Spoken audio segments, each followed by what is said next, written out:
Assalamualaikum warahmatullahi wabarakatuh. Waalaikumsalam warahmatullahi wabarakatuh. Alhamdulillahirabbil alamin. Segala puji bagi Allah Subhanahu wa taala yang telah memberikan kita waktu, kesehatan dan kesempatan untuk berkumpul di tempat ini. Salawat serta salam semoga selalu tercurah kepada Nabi Muhammad SAW, teladan utama umat manusia dalam menggunakan waktu dengan bijak.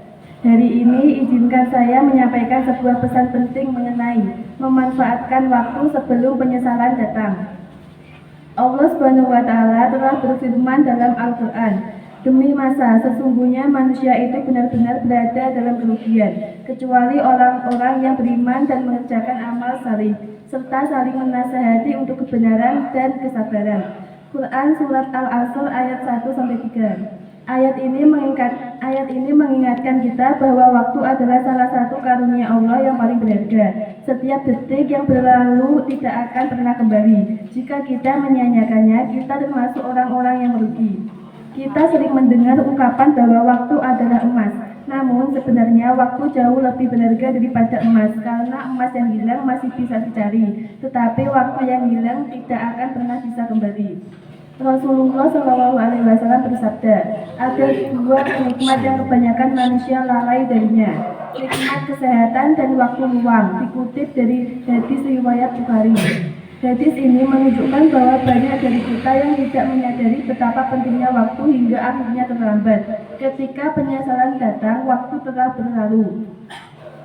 Sebagai pelajar, kita berada di masa muda, masa yang penuh potensi dan energi. Ini adalah waktu yang terbaik untuk belajar, beribadah, dan mempersiapkan masa depan.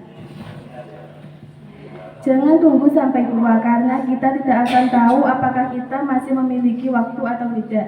Nabi Muhammad SAW bersabda, memanfaatkan 5 perkara sebelum datang 5 perkara. Mudamu sebelum tua, sehatmu sebelum sakit, kayamu sebelum miskinmu, waktu luangmu sebelum sibukmu, dan hidupmu sebelum matimu. Dikutip dari hadis riwayat Hakim. Hadis ini mengajarkan kita untuk memanfaatkan waktu di setiap fase kehidupan. Masa muda adalah waktu untuk menanam benih kebaikan yang hasilnya akan kita petik di masa depan. Salah satu musuh terbesar dalam memanfaatkan waktu adalah kebiasaan menunda-nunda. Betapa sering kita berkata, nanti saja atau besok masih ada waktu. Padahal belum tentu kita memiliki kesempatan di hari besok.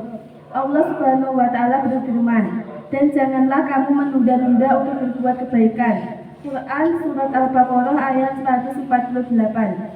Setiap detik yang kita gunakan untuk kebaikan adalah investasi besar untuk masa depan kita, baik di dunia maupun di akhirat. Tips memanfaatkan waktu dengan bijak. 1. Buat jadwal harian. Atur waktu untuk belajar, beribadah, dan beristirahat. 2. Tetapkan prioritas. Dahulukan hal-hal yang bermanfaat dan penting. 3. Hindari membuang waktu. Batasi kegiatan yang tidak produktif seperti bermain game atau scrolling media sosial secara berlebihan. 4. Bergaul dengan orang-orang yang produktif. Orang-orang yang produktif akan membantu kita memanfaatkan waktu dengan bijak. 5. Selalu ingat tujuan hidup. Kita hidup bukan hanya untuk dunia, tapi juga untuk mempersiapkan bekal di akhirat. Mari kita jadikan waktu sebagai teman, bukan musuh. Gunakan waktu untuk belajar, beribadah, dan berbuat kebaikan sebelum penyesalan datang. Jangan sampai kita termasuk orang-orang yang disebutkan dalam Quran Surat Al-Munafikun ayat 10 yang berkata, "Ya Tuhanku, sekiranya Engkau menunda kematianku sedikit waktu lagi, maka aku akan bersedekah dan aku akan termasuk orang-orang yang saleh." Namun saat itu semuanya sudah terlambat, maka mulai dari sekarang gunakanlah waktu dengan sebaik-baiknya untuk meraih keberkahan hidup di dunia dan akhirat. Semoga Allah Subhanahu wa taala memberikan kita kekuatan untuk menghargai waktu dan menjadikannya sebagai ladang amal. Wassalamualaikum warahmatullahi wabarakatuh. Waalaikumsalam.